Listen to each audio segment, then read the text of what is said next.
मरहबा। जय हिंद, जय गोरखा, जय गोरखालैंड। हमें यहाँ सुदूर जनपद जिला गांव राजबटा आए रहा किना वो से कुछ यहाँ हमीरों को पूरा सुनने, हमीरों सुनने, हमीरों बोलने, हमीरों बूझने तुम सबसे को लागी आप लोग पूरा हिंदी भाषी क्षेत्र को मानछे हिंदी में वक्तव्य दिन छू। और यहाँ जितने भी हमारे आईबी इंटेलिजेंट और सीआई के लोग हों, कृपया हमारे इस गोरखालैंड आंदोलन को सही रूप से सरकार के सामने पेश करने का कष्ट करें। मैं अपना अभिभाषण शुरू करता हूं। हौसले के तर्कस में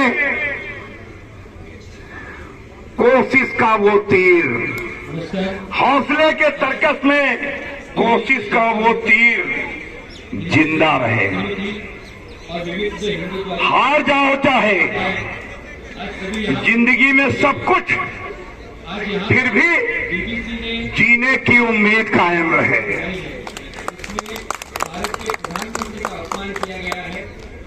4 मार्च 1915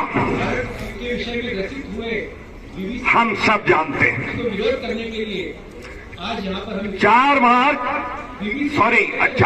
1815 सुजौली संधि, ये हम संदेश देना चाहते हैं यहां से लेकर सरकार को कि उस दिन ब्रिटिश सरकार और नेपाल सरकार के बीच में एक संधि हुई थी, जिस संधि के तहत वर्तमान नेपाल का 1/3 भूभाग, कितना, 1/3 भूभाग हमें देना पड़ा था, जो युद्ध में जीतने के बाद 25 वर्षों तक हमारे अधिकार क्षेत्र में रहा था। हम उसी अधिकार क्षेत्र में रहने वाले लोग हैं, हम विदेशी नहीं हैं। हमें विदेशी का ठप्पा देने का कष्ट ना करें। हम नेपाली नहीं हैं, हम भारतीय हैं, भारतीय हैं, भारतीय हैं। संविधान की 8वीं अनुसूची में हमें इसी सरकार ने तो मान्यता दी है, हमारी भाषा को मान्यता दी है, फिर हम विदेशी कहां से हो गए? ये विदेशी कहने का, विदेशी सोचने का, विदेशी समझने का, नेपाली समझने का भूल कृपया न करें। और सत्ता के गलियारे में बैठे हुए लोगों को अवगत कराएं कि हम भारतीय हैं। 1815 और ये क्या चल रहा है? 2023, कितने वर्ष हुए? 207 वर्ष। कितने 207 वर्ष हो चुके हैं।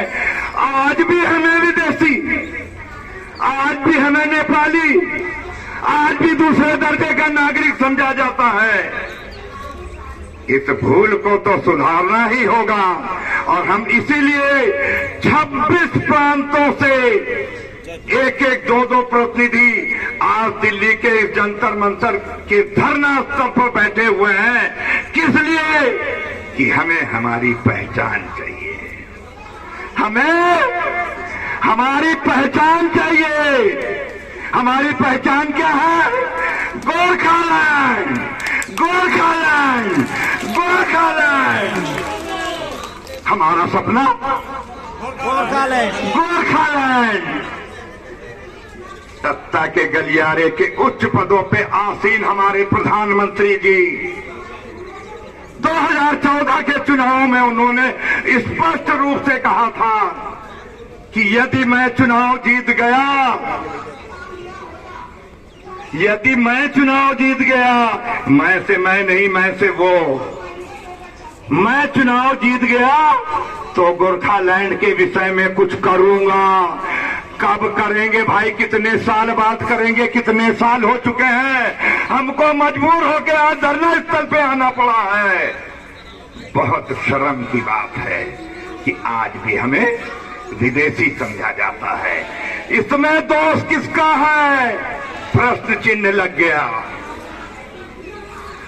24 अप्रैल 1918 सर्वप्रथम गोरखा रेजिमेंट का जन्म हुआ था। किसका?